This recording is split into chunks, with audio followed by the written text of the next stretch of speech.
Hi, everybody. Happy Wednesday to you. I wanted to talk a bit more about our gospel for this week. I know it's kind of a harsh text. We have these words from Jesus that condemn the religious leaders of the day. And I find that whenever we have sort of a harsher gospel like that, we tend to have two reactions. One, we might jump on the bandwagon and want to condemn those other people, right?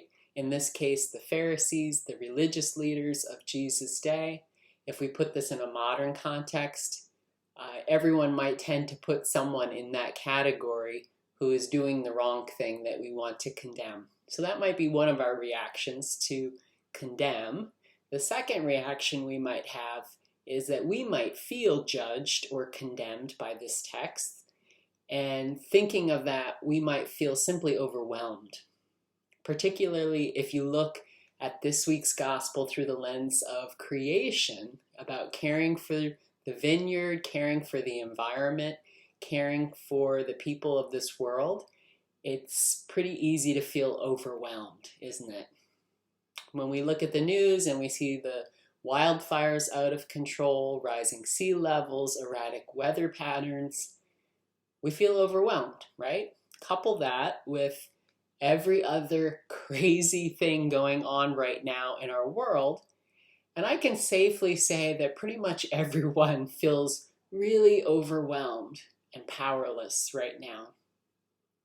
So I want to talk a bit about that not being the end of the story. That's not the point of the story, for Jesus just to condemn and make us feel powerless. Jesus is about redemption.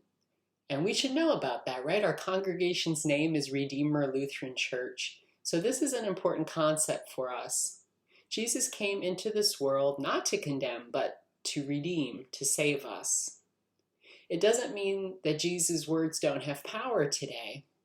They are harsh. They are harsh to the religious leaders of his day. They are harsh to us now. But remember, that's not the entire point of his words. He didn't come to earth just to point fingers. He certainly didn't come to earth to mock people.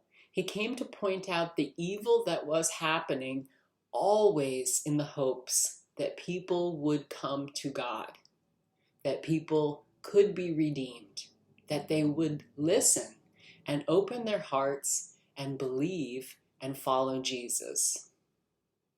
What does that mean for us today?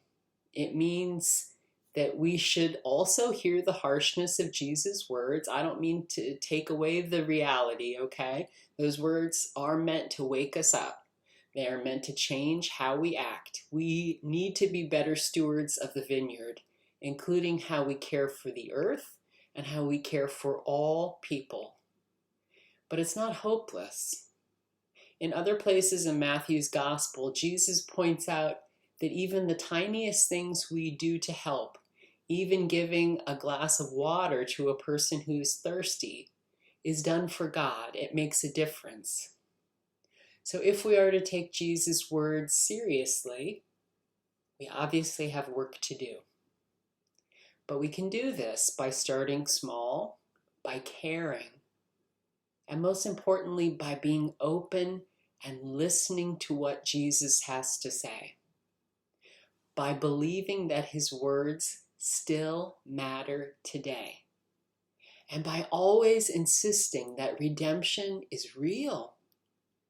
That God does so love the world that he sent his only Son. Amen.